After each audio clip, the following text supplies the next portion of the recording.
Xanım Məsumənin vəfatı ilə bağlı tarix. Qədim tarix kitablarında xanım Məsumənin salamullah əleyhə vəfat tarixi qeyd olunmayıb. Yalnız mütəəxxir, müasir mənbələrdə Hicri qəməri Rəbiüssani ayının 10-nu 28 yaşına yaxın vəfat etdiyi qeyd olunub. Bəziləri xanımın vəfatının Rəbiüssani ayının 12-si olduğu nəzərindədirlər. Bəzi qaynaqlara görə isə xanımın vəfat günü 8 Şabana təsadüf edir. 1.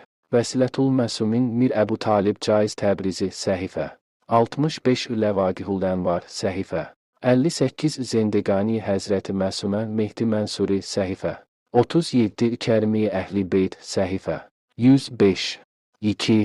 Şeyx Nəmazi Şahrudi Müstədrəkü Səfinətil Bihar cild 8 səhifə 257 3.